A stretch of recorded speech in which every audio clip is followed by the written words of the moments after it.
Welcome, welcome, welcome. This is Guerilla Hockey with JJ and Jesse. Jesse is on assignment.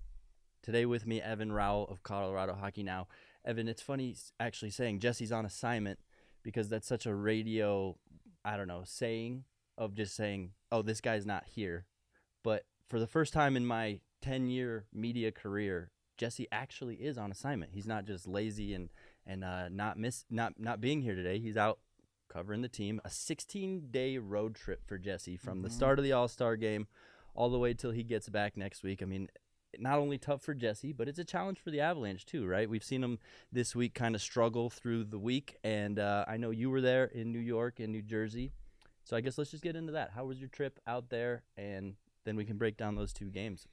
It was good. I like New York a lot. I told Jesse, these long road trips, I don't know how he does it. If he doesn't get sick, I will be surprised. I feel like he's had like a constant sickness for the last 2.5 months. Yeah. Well, it's because it's go to New York where it's cold, and now he's in Florida where it's probably hot. I'm assuming pretty warm. So it's going to be different. But New York, New Jersey was a lot of fun. Mostly New York. Didn't spend much time in New Jersey for, different reasons. Rather stay in New York, but it's a good time. Hockey wasn't as great as you would have hoped, but yeah, it's a good time. Always fun to be out on the road, and there was quite a few of us there. Not just Jesse, but yeah, it was a good time. 75 degrees currently in Florida. I bet he's loving that. Yeah. It was really tough for the Avalanche just watching those first two games because they were late losses, heartbreaking losses, right? Where you really, especially that New York one, the Avalanche had the lead all game long. I mean, granted, it was only a 1-0 lead, but a lead nonetheless. Heading towards the end of the game, and they give up that late goal, and then the late goal, or just the goal in overtime. And then New Jersey game was pretty similar, a late slip up by the Avalanche and give up the 2 points there. So, I mean, just heartbreaking to watch them lose these style of games coming out of the break. And you really feel like, I don't know, maybe I just feel this way, but looking at that New York loss, had they just been able to pull that out, I think maybe they go into New Jersey with a little more confidence, a little more momentum, not lose their confidence in New Jersey, and then maybe have a better start in Carolina instead of giving up a hat trick right out of the gate. Yeah, and that New York game was, I would say, is easily their best of this trip so far. Through two periods, they were the better team. The problem, they were structurally very sound. They didn't give the Rangers much, but coming off that break, they just didn't have their hands. So, every time they had an opportunity, it just seemed like it was a little bit off. And then the third period, you could tell that the exhaustion, we had talked to the players in the locker room, just traveling across the country the day before. And everyone has the same excuse because everyone was on that break. But when you travel across the country, you could tell that their legs just weren't there in the third period and overtime. So that one really stung to lose. New Jersey, I just feel like they got outplayed most of that game. They came back in the third period, but that was a tough one to lose. We were headed down to the locker room when that game-winning goal went in, and it's tough when your best players are on the ice and give up that game-winning goal. And then Carolina, I mean,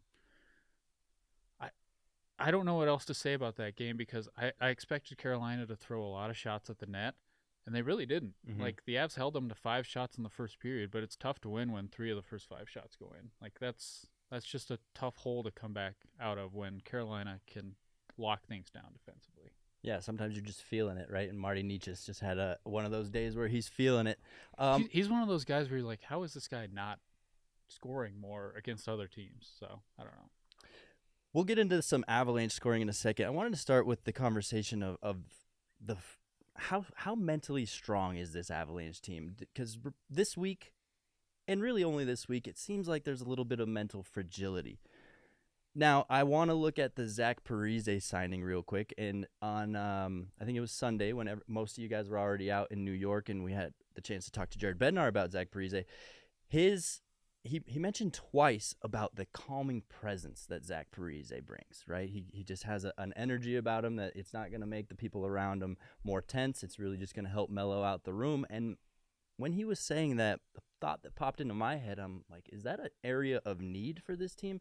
Does this team maybe need that calming presence in there to help through the chaos, to maybe, be the voice of reason during losses? So I guess what's your opinion on that? How fragile of a mindset does this team have, if at all? I don't know if they're fragile, but I don't think it hurts to have a veteran come in when you don't have Gabriel Landeskog, a veteran that can come in and just kind of be that stabilizer, because when you talk to him, and you talked to him on Sunday, he is very much like Andrew Cogliano. When you talk to him, he's very even keel. He's not going to get up too down. But yeah, I mean, on the ice he's been really good, and I think he's going to help this team a lot. Like it's kind of surprising just how good he's been, considering 9 months without playing an NHL game, and he stepped right in there and looked great. But I don't know if this team's fragile. I just think they're of the mindset that when we don't have our captain, having another veteran leader in the locker room is not the worst thing in the world. And at the same time, it does feel like he's an upgrade on some of the wingers they have right now.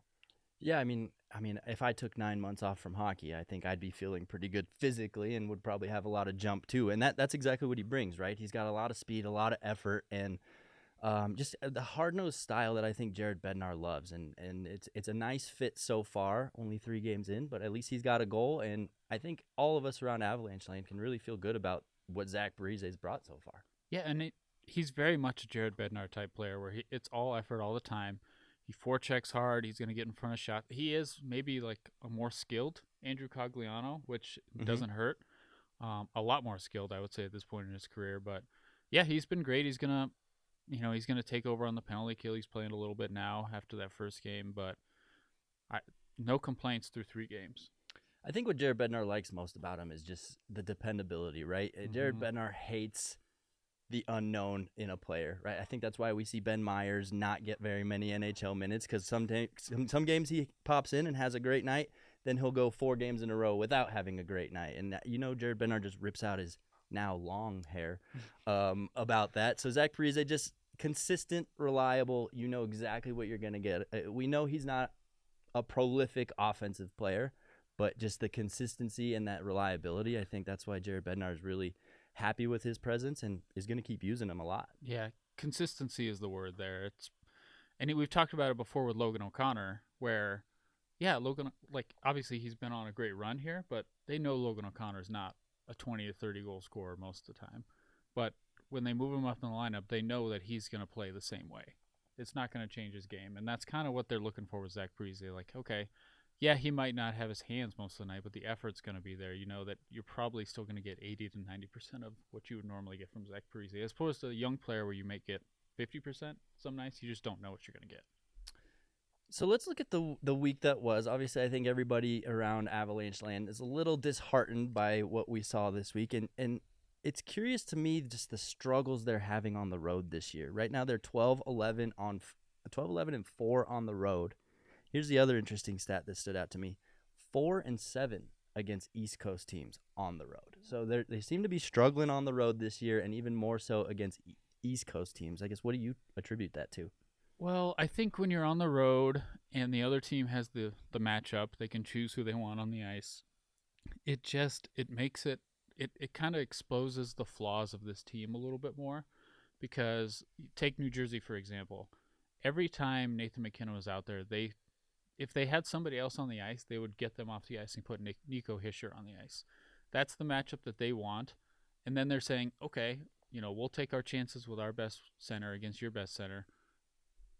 Ryan Johansson has to beat us. Ross Colton has to beat us. And, I posted on Twitter last night, or X or whatever it's called now, but the Avalanche do not have an even strength goal from a center not named Nathan McKinnon in the calendar year of 2024. Like, if you're on the road, it exposes that more. And Nathan McKinnon, if he gets shut down even just a little bit, like, Devils fans were making a big deal about, Nico Hischier shut him down. It's like, McKinnon almost won that game with like 2 minutes left.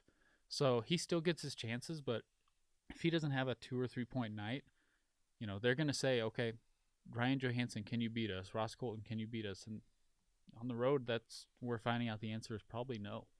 I mean, it's kind of been that way around here for a while, that the depth shows up in flashes, right? And it's frustrating because you have the top guys kind of showing up every single night, and then what will you say that stat again? They haven't scored a 5v5? They don't have an even strength goal from a center in 2024 who's not named Nathan McKinnon. So Colton has an empty net goal and a power play goal, but at even strength, these guys are not scoring. The goal scoring obviously is an issue right now, right? I mean, they only scored, I think, an average of 2 per game the last 3 games. So I think there's something to really dive into there, because not only that was a really good even strength stat, but you got to go all the way to January 18th to find a goal from not Nathan McKinnon, Mikko Rantanen, Logan O'Connor, or Zach Parise from a forward. All the way to January 18th. So it's been almost an entire month that somebody that's not named one of those four guys from the forward group has scored. Did I explain that well? Did that come out of my mouth right? I understood what you were saying. A non-McKinnon, Rantanen, O'Connor, Parise goal, or a defenseman.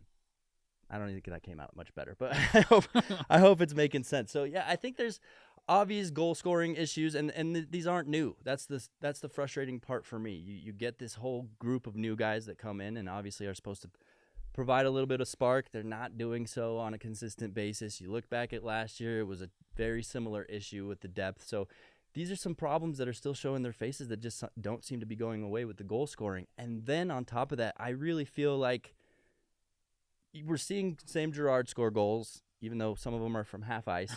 We're seeing Josh Manson get on the score sheet a lot lately. But and of course we're seeing Cale Makar, but we're missing Bowen Byram's offense, and we're missing Devon Toews' offense, I think, as of late. And I think between those two guys, especially Devon Toews, when he's not producing offensively, obviously there's a huge lull in the production, but it starts from the defense in this Avalanche system, right? The defense, they love to move that puck up to the blue line and have the defense kind of facilitate. And if Bowen Byram and Devon Toews are missing their offensive side of the game, it puts a huge hole in the production. Yeah, and I think Toews is still getting involved. The offense might not be there, but he's still getting involved. Bowen Byram is I don't know what to make of this season, because he just doesn't look anything like the player that we saw. Even though he had injuries, he doesn't look like the dynamic Bowen Byram that we've seen in the past, where other teams don't have a defenseman like that on their second or third pairing that can just make a difference offensively.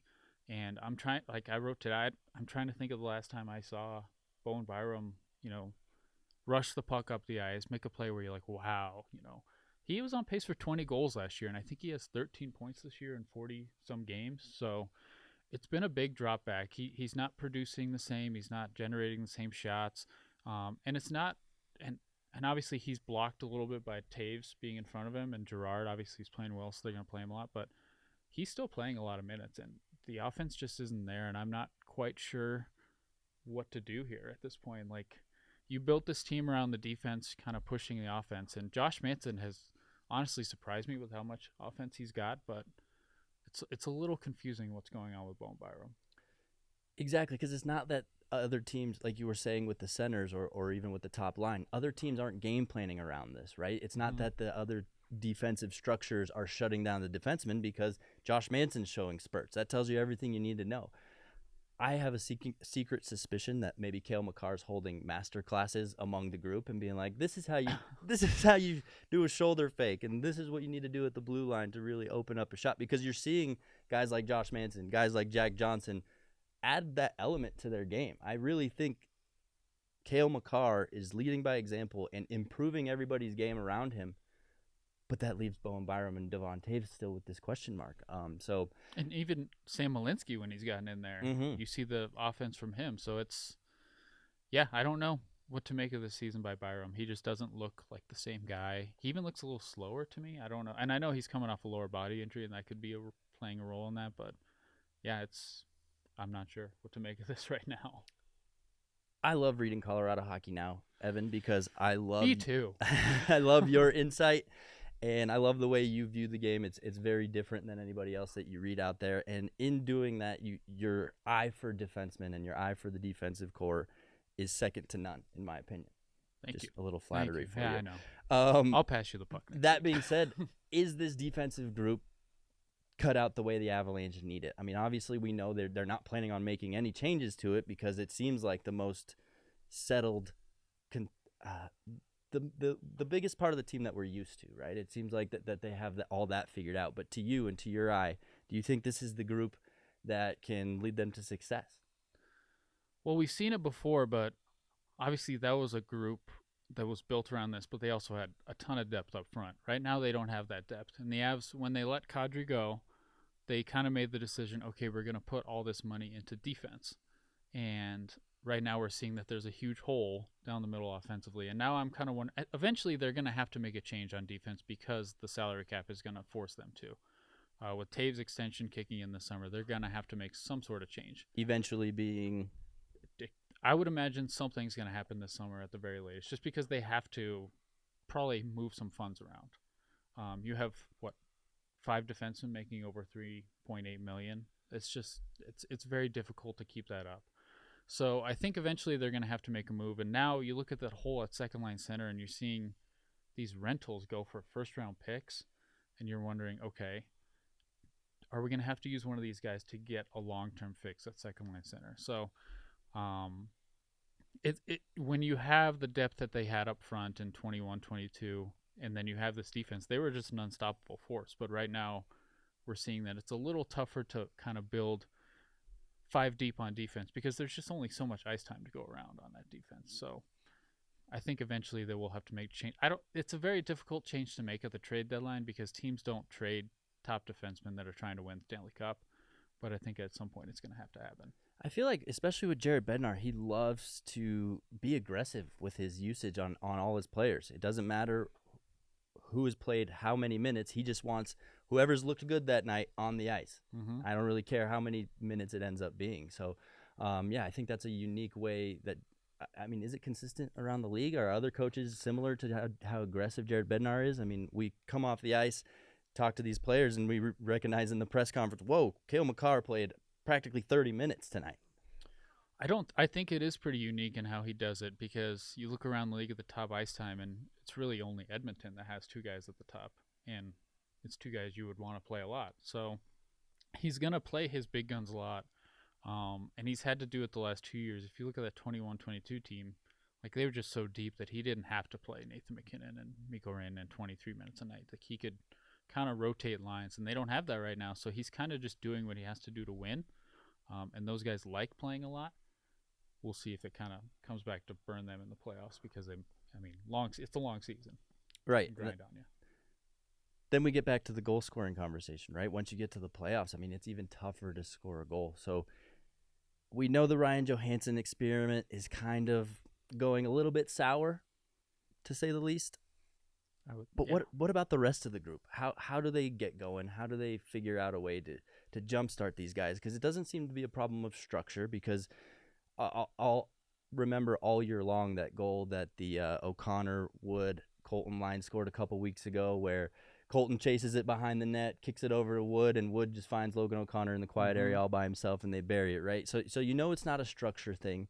It's just, what is it? What do you put your finger on to get the goal scoring going? Because it seems to be something that even Jared Bednar has a hard time sparking. Yeah, I mean, the Johansson thing not working out, and obviously not having Valerie Nichushkin, who is just a huge part of this team, it really hurts because right now they're forcing, like, look at last night. Ross Colton had a lot of chances. Like, he created chances on his own. He had that toe drag in the third period, and he just missed the net. Like, Ross Colton's a good player. He's just not a second-line center. And Jared Bednar has been pretty blunt about that.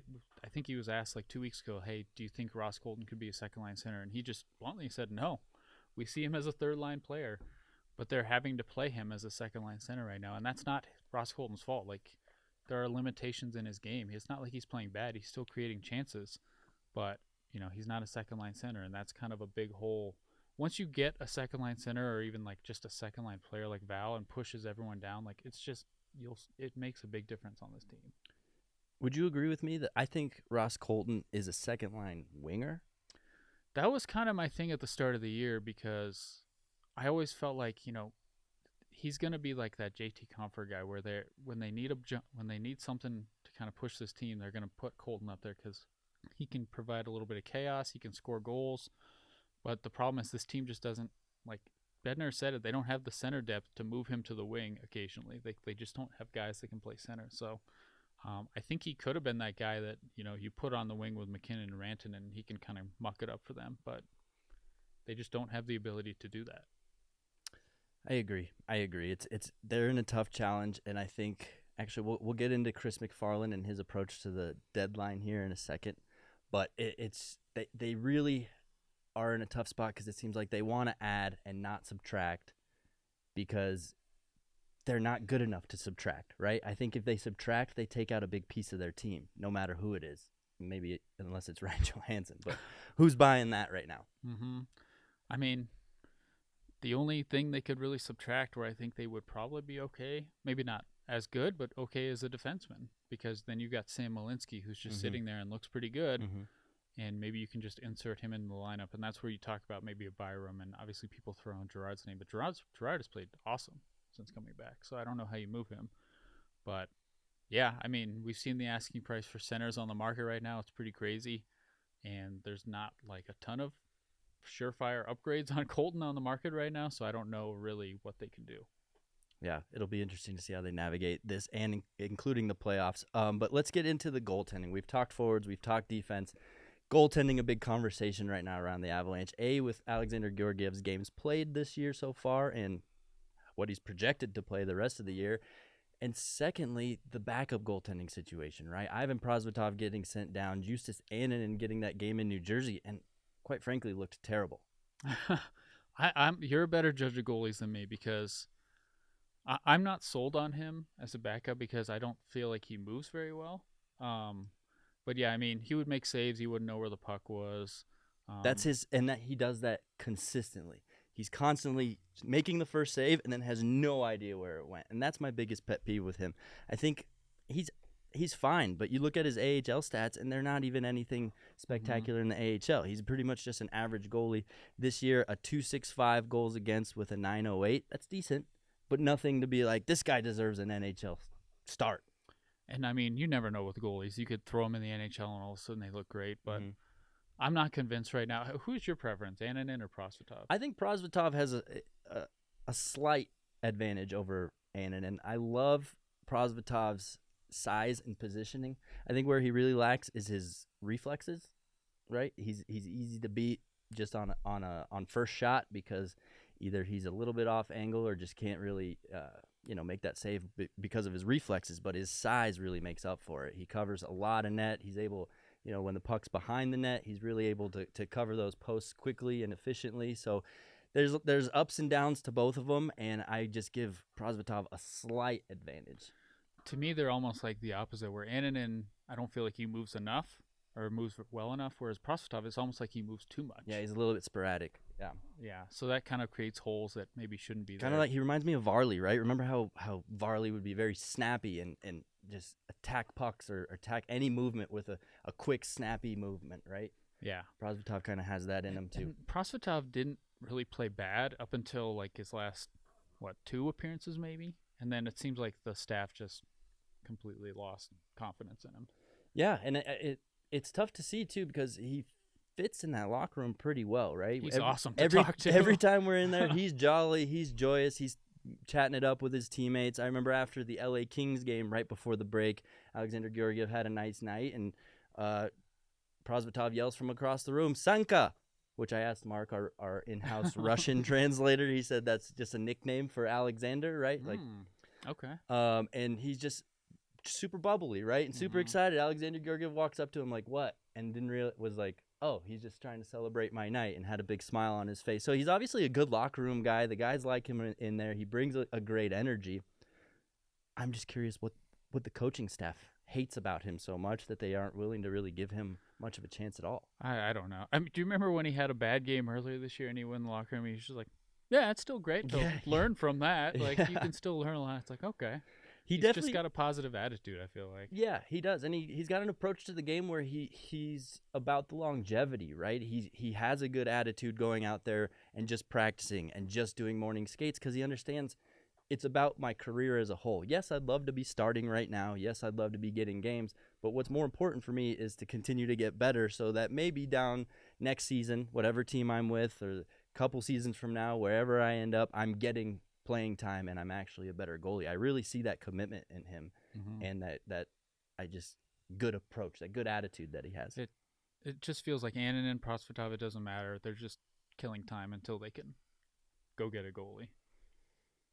What goalie? I really don't know. That's where I was going to go. Jesse and I kind of disagree on the Fleury stuff. Don't get me started on that. What is your opinion? You're the goalie guy. No. So last podcast we had Arif guest hosting with us, and Jesse was here, and Jesse got really rattled at Arif about his goaltending takes and just started yelling and just getting mad at him. So I was nervous to even bring up that conversation again. I don't know. I feel like with a guy like that, this is where the Avalanche tend to come out of left field. And everybody we speculate upon, I'm sure they're making calls about him, kicking the tires. But I think this is where we see them come up with a name that none of us were talking about. And again, I don't think it's something they want to give up too much for. A, because that's McFarland's style, and B, you're just looking for a backup goalie, right? Just in case of emergency, break glass.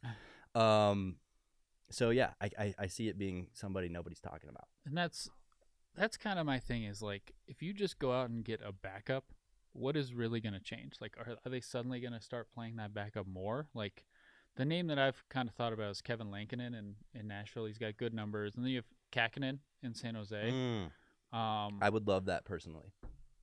Are they really going to just suddenly start playing those guys more than they would play like an Annunen or a Prosvetov? I don't really know, because the problem is that Georgiev's just playing way too much.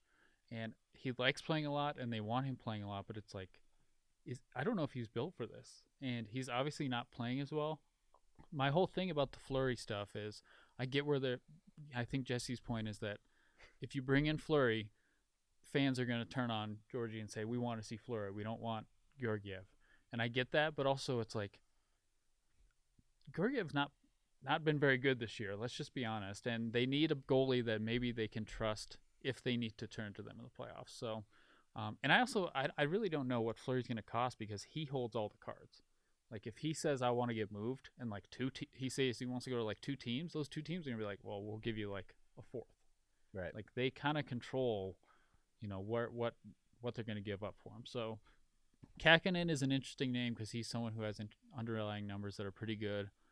And I mean, he's just buried behind an awful team. So I don't know. It's a very tough thing, because goalies are, they're their own breed. But I think, obviously, I think they're going to get a goalie. It's very difficult to tell which one. Kakkonen was interesting because when he was with the Wild, I think he showed a lot of promise. Mm-hmm. And then the second the San Jose Sharks traded for him, suddenly he wasn't the same goalie.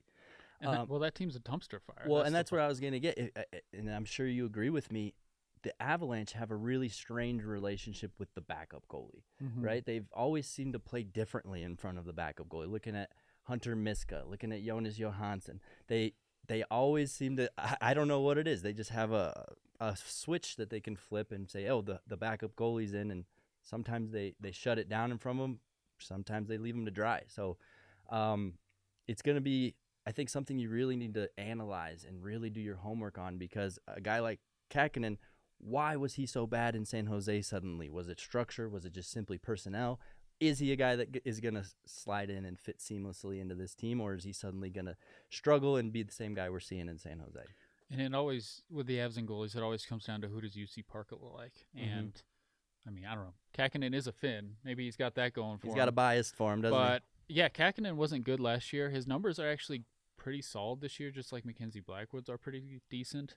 Now, I don't know if there's something that changes when you're a goalie that faces a million shots a night. Like, if you just feel better playing, like facing a bunch of shots, you can probably tell me more than that. But his numbers are pretty decent this year, as far as when you look at the metrics, like saved above average and things like that. So he's an interesting name. And then also maybe you can have them toss in a forward or something like that. Like a Mikhail Granlund is somebody that they might be interested in. Well, that moves us nicely to the next conversation, because like I brought up earlier, Zach Parise getting praised for his calming presence, it put a question in my mind. Is that a hole in this team that they felt like they needed to fill? So we heard the conversations last week about how the Avalanche were in on Elias Lindholm. They were in on Sean Monahan, ultimately not winning that. Looking at those 2 names and the Avalanche's pursuit of those 2 guys, what does that kind of tell you? Let's read between the lines about the holes that they see they need to fill. They know they need a center. Like, I think it's pretty clear that they know they need a center. It's just maybe they just didn't want to give up, for a rental that they know that they're probably not going to keep in 5 months or whatever. And I also think Monahan, to me, he was not a fit in the way the Avs play. Like, we've seen Johansson, if you can't skate in this system, like Lars Eller last year, if you can't skate in this system, like, you're going to struggle. And Sean Monahan's not a great skater. So that's something to keep in mind. But I think it just might come down to like they want. I think they would have liked Lindholm, like they felt like he probably would have fit here, but did they want to give up what the Canucks gave up for a rental, the guy that you're not going to keep in 5 months? And I don't know if they wanted to do that. So what about Lindholm did they really like? And I guess what Lindholm-esque players are out there that they could still pursue? Because obviously they have a guy, a prototype in mind. Mm-hmm. But you also have to balance that with who's actually available and who's actually being shopped. Your speculation. I think what they liked about Lindholm is that when he's on his game, and he was not on his game in Calgary, like when you watched him this year, he looked very disinterested, which could be a lot of things because everyone knows the contract talks just didn't go there. And maybe he knew, hey, I'm going to get traded eventually. I'm just not fully into the season. And we know half of that team was requesting a trade anyway. So. Yeah. So I think what they liked about it is when he's on his game, he's a very dependable player on both ends of the ice. Where, like, if you looked at the Avs lineup and you put Lindholm between, like, a Lehkonen and a Shushkin, you feel pretty dang good about your second line. And then all of a sudden you're pushing everyone down a little bit. And that would have made a big difference. The only guy that's really the rental that's out there right now is Adam Henrique that I can think of. And even then you're like, he's an older guy. He's not a great skater himself. He's a better skater than Monahan. I feel like not a huge difference, but is he really going to make like a big difference come, down the stretch? Is he going to be that guy that pushes the team over the edge? Yeah, I've always been nervous for the Avalanche when they're bringing in old guys, when they're bringing in injury-prone guys. And I'm not sure about Adam Henrique and how frequently he's injured, but I know Zach Parise's had several downs in his career due to injury. So whenever it just makes me nervous talking about age. And again, I don't know about Adam Henrique's injury history. Mm-hmm. Do you? He was beat up. The reason why he didn't get traded last year is because he got hurt like right before the deadline. So no team wanted to trade for him. But I think he's been pretty healthy this year and he's had a good year. It's just, you're right. Older guys, when you trade for he's 34. So when you trade for him, is he going to be a fit in the system? I think he would be okay.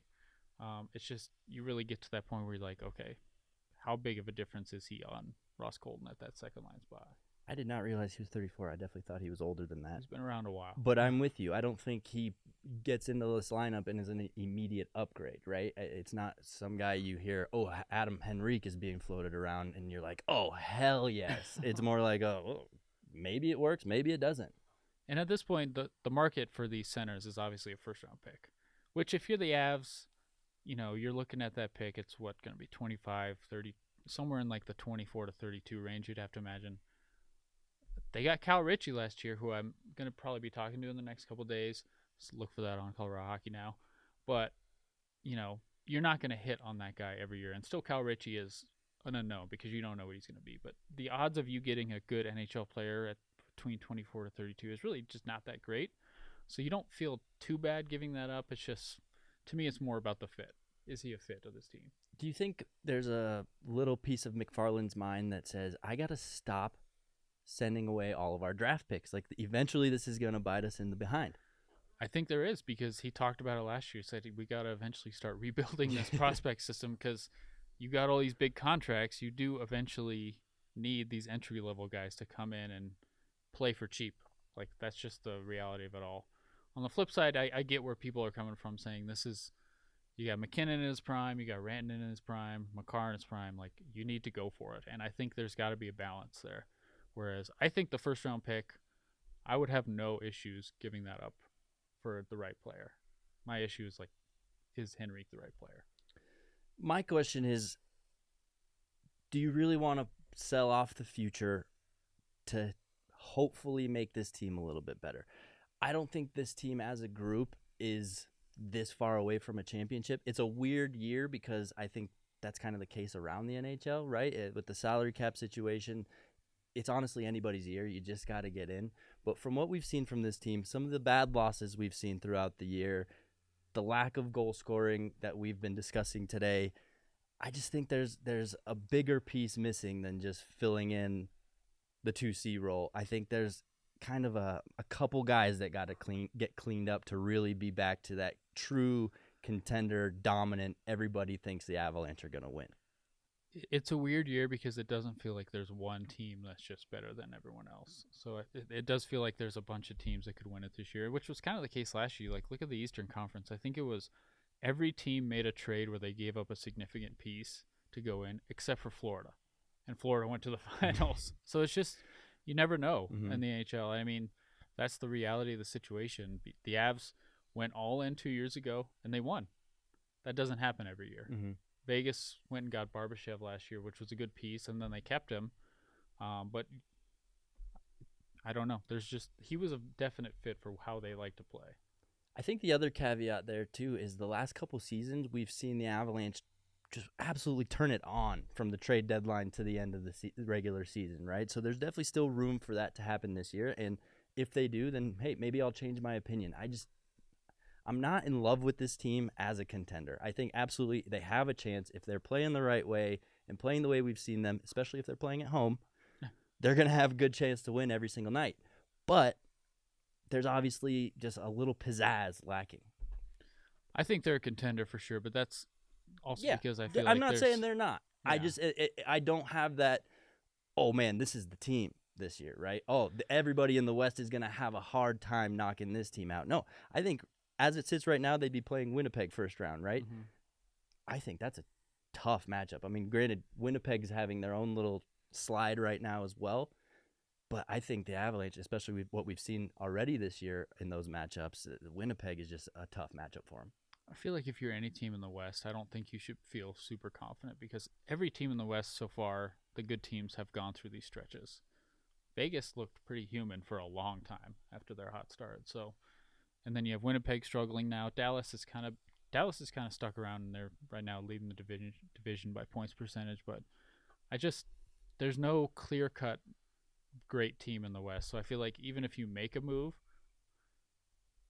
you could still lose in the first round. Like, that's just the reality of the division, how it's set up right now, which is kind of stupid the way that they have it set up. A lot of people don't like it, but it doesn't matter. Like, they're going to play a good team. They're going to have to go through a Winnipeg or a Dallas to make it to the finals, and that's a good team too. And you could lose either way. Yeah, and remember last year heading into the playoffs, we were looking at the East bracket and just saying, wow, this is a gauntlet. This is going to be really fun to watch. The East is so powerful. We already talked about how the Avalanche are 12-11-4 against the East, 4-7 on the road against the East. And I even look back to earlier in the season. I remember on NHL Network Radio, there was a conversation about the record of West versus East was extremely lopsided. Like, is that a thing? Do you buy into the East really being a better conference than the West? No, because, you just don't. I would say both conferences are pretty good. The West is pretty solid up and down. It's just that 8th spot I feel like is a little bit iffy. Maybe the 7th spot too, because LA has really fallen off. I don't know if the West is that good. LA's fallen off. Anaheim's no good. San Jose's no good. Yeah, those are. Arizona's terrible. Chicago's bad. St. Louis has no hope. Columbus is bad. Ottawa's bad. Like, there's bad teams in both conferences. But you look at Edmonton, Vegas, Colorado, Winnipeg, Dallas. Like, those are 5 good teams that I feel like any of those teams could come out of, and I feel like I'm forgetting a team in there. I thought LA might be in there, but they have fallen off in a hard way. So there's good teams in every conference. Vegas, Vancouver, Edmonton are the leaders in the Pacific right now. Vancouver, that's who I'm forgetting, and I don't know what to think of them because their percentages are just out of control. But a team like that could just go on a run in one year. You just don't know.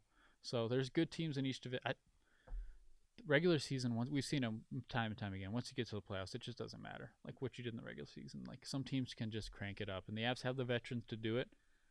Will they do it? We'll see. They also have the experience, right? Yeah. We heard when Nathan MacKinnon joined the 32 Thoughts, he was huge on the experience of winning the Stanley Cup and how much that changed him. And you would think, oh, well, you just won a Stanley Cup. You want to do what you just did to win that Stanley Cup. Approach the game the same way, do all your off-season everything. But no, he said that moment changed him into a different player. Of course, he was already kind of extreme. He just turned it up to 11 since that moment, I guess. But it's always been, I guess not always, it's been interesting to me recently hearing how much that changed Nathan MacKinnon as a player. Yeah, and I've talked about this a little bit this year in that it's a long season. And maybe these guys are learning. Maybe Nathan MacKinnon has not, he's been going hard all the time. But, maybe these guys are learning, hey, you know what? I don't need to be going full bore in the middle of February. Like, I know when I need to start cranking it up, and we'll see if they can do that. But Tampa did it. Tampa did it for years. Like, you just get through the regular season, and then once the playoffs start, you turn it on.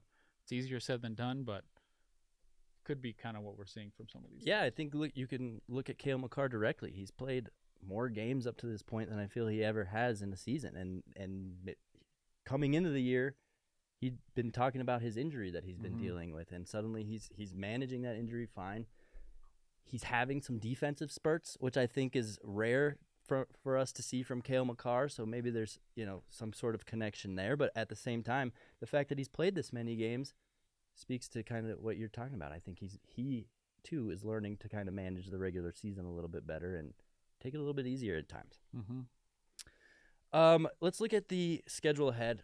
Of course, 1 point in the 3 games halfway through this road trip so far is not ideal. 3 games remaining. They're going to Florida, then Washington, and then back to Florida to play Tampa Bay. What's got to happen the rest of this road trip to make it a successful one, to make it a non-flop? Well, it's already a tough road trip because you lose the first 3. That's a tough one to come back from. I think they got to win at least 2 of these 3 games. Washington is the one where you look at it, you say, we definitely have to beat this team. Ovechkin is kind of finding his game again, but that's still a team that you should definitely beat. 100%. Yeah, I mean, sorry to interrupt you, but looking back just 2 weeks ago, Washington was at Ball Arena, and the Avalanche just dominated that game. Granted, Washington was on the second night of a back-to-back, so cut them some slack there, but there's no reason the Avalanche shouldn't just completely put their foot on the throats of the Capitals. Yeah. And I think they have a couple days off in between that game, so they get a little bit of time to rest. And then you just have to win one of these games in Florida. Like, you just have to. The Panthers are very tough. Like, they're both tough teams. But tough in the tough sense, right? That's what makes Florida so good. Just they have that Matt Tkachuk mentality. And that mentality, I think, is one of the Avalanche's biggest Achilles heels. When they get out physical and pushed around, they fold. I thought it was interesting. Did you watch the very end of that game last night where Brendan Lemieux took a run at Bo and Byram, and it just kind of happened. Like, nobody really did anything. Bo even just kind of took it, and then Lemieux got kicked out of the game. It was just a weird situation, but, like, that was one of those moments where you're like, okay, maybe somebody should kind of step in there and do something.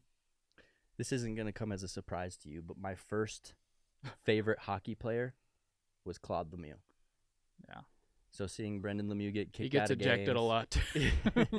Something you have in common. Yep, exactly. So yeah, I'm with you. I think a 5 points out of a 6-game road trip isn't amazing, but it's something to kind of extinguish the fire a little bit. Come back home with a little bit of confidence, because then you get Arizona at home. You get Vancouver, who you've mentioned is playing well, but nobody really knows why.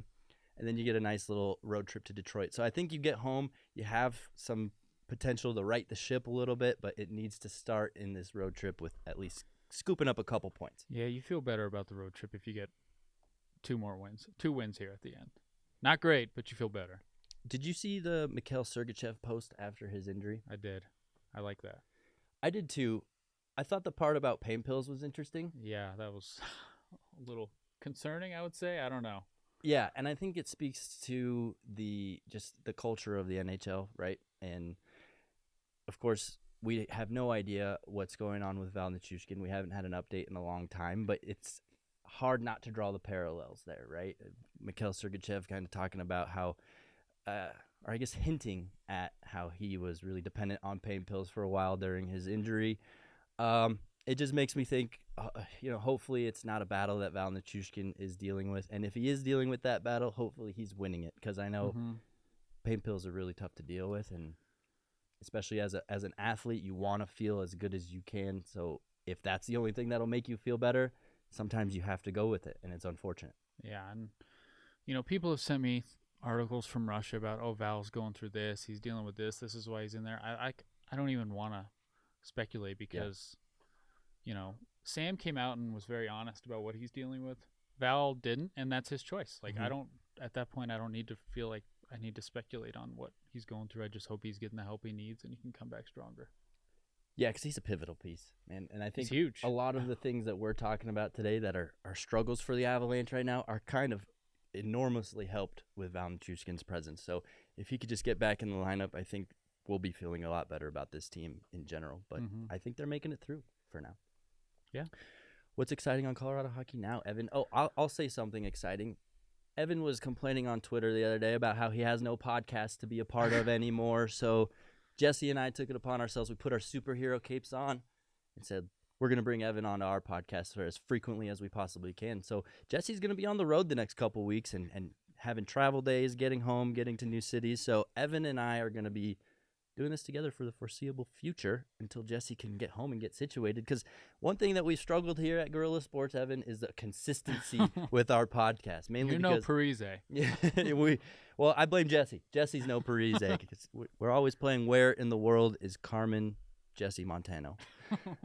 So what's exciting on Colorado Hockey Now, like I mentioned, if you're not subscribed to Colorado Hockey Now, you're really missing out. I think it is the best written content out there surrounding the Avalanche, just because Evan has that hockey IQ. And this is going to be hard for me to say. I've said this before. Oh, jeez. His hockey IQ is higher than mine. Oh. Just barely. Just barely. Just barely. Well, I appreciate that. Yeah, I mean, most of the articles are free. You guys can read them all. If you do choose to subscribe, there are some subscription articles. Plus, you can get ad-free. You guys can use the code EVAN10 to get $10 off a year subscription. Takes it down 25%. What's exciting, I was going to talk to Cal Ritchie on Wednesday, just scheduling conflicts. I'm supposed to talk to him this weekend, so you can look for that in the future. He's having a dynamite year, and he's one of those guys where we talk about they don't want to give up somebody in the future, and he's having one of those years where you wonder, could he play next year? Like, is he going to be an option to potentially play in the NHL next year? So that's something I'm interested to talk to him about. So look for that. And then obviously just day-to-day coverage. That makes me remember, how did we get this far in the podcast and we haven't talked Kovalenko at all? Evan's well, he's dipped a little project. bit. Oh, he's really? dipped a little bit. He's been dealing with injuries all year, but I still think I do wonder how that works, where he's like a guy where he's like, okay, I'm here, but I know I'm going to the NHL at the end of the year. Like, if that's kind of in his head. But he was the best player in the KHL, in my opinion, for that first month, and then he got hurt, and it's kind of been a little bit of a tougher road. But still something to be excited about, right? Yeah, because he's coming over, and the thing is that team has struggled big time, where I think he could come over middle of March. Like, they might get him a little bit sooner than maybe would have thought a couple months ago. So Again, because I like Colorado Hockey Now so much, not because. I like Colorado Hockey Now so much because you just have a different approach to covering the game. You're very yourself in all your articles, right? You even talk about which I think is something that a lot of writers don't really do, right? So obviously the Twitter side of it for you is huge because you really bring a unique personality and even a sense of humor that I'm not even sure you have in real life. So talk about your approach to – no, I'm joking. You're a very funny guy. It's fun to be around you. Your approach to covering the game, because it's definitely different than everybody else, but also has just this unique sense of informing the reader. Well, thank you. But it's also unique in that I have my own site where I can kind of do what I want, and – I can kind of change it to how people want the game covered, where I'm going to tell you what happened in the game, but I like breaking things down more often than not. Like, I like going into details and analyzing things, which is kind of where I feel most at home. So that's kind of what I try to do on the website, whereas break things down, a lot of video. Like, when they signed Parise, I went back and watched a bunch of game footage of him last year, and he's pretty much been exactly what I thought. I did it over the summer with all the guys they signed, and they've kind of all been what I thought they were going to be. I didn't think Johansson was going to be a second-line center, and he hasn't been. Mm-hmm. But, yeah, I mean, that's kind of what I like to do, is analyze, tell you what's going on. Obviously, there's news. I'm going to tell you about that. I search Russian websites. I search Finnish websites. I got the Lehkonen thing when that all went down with Ismo, with his Mikko's death. Right. So you have a unique sense of being creative with your content, to be honest. Like, it's still very much relevant and very much Avalanche related, but it's often something nobody else is thinking about. And I think my favorite part is you and I have that X's and O's analysis, and I think that's why I'm really drawn to your coverage rather than trying to be TMZ out here and reporting on nonsense. So again, follow his stuff if you're not already. Yeah. Follow, like, subscribe, all that stuff. Subscribe. Sorry we had to put you in a chair. We don't really have a good floor for you to sit I know. on. There is a couch. I did see that. There is a couch. We used to do our podcast over there, but now with the lights. We could have started with a bit like that. This is a legit studio. I mean, look at the background. You got the desk. There's a light set up. It's not easy to just switch back to the couch format. So I haven't been on camera in a while, so hopefully I don't know how my hands have been doing. You look great. I know a lot of people enjoy your podcast, enjoy your coverage, and enjoy your breaking down. So I'm happy to have you here for a couple episodes with us for the rest of the season, and I was happy to have you here. Thanks for not starting a yelling fight like we had last week on the podcast. Yeah, I'm not much of a yeller. Maybe if Jesse was here, I'd yell at him. But food takes, things like that. So yeah, that'll do it for us today here at Guerilla Hockey. Thanks for hanging out with us, and like I said, we'll be back with Evan next week. So let us know what you think. Like, comment, subscribe on the YouTube as well, and we'll be back. Thanks for hanging out. Thanks.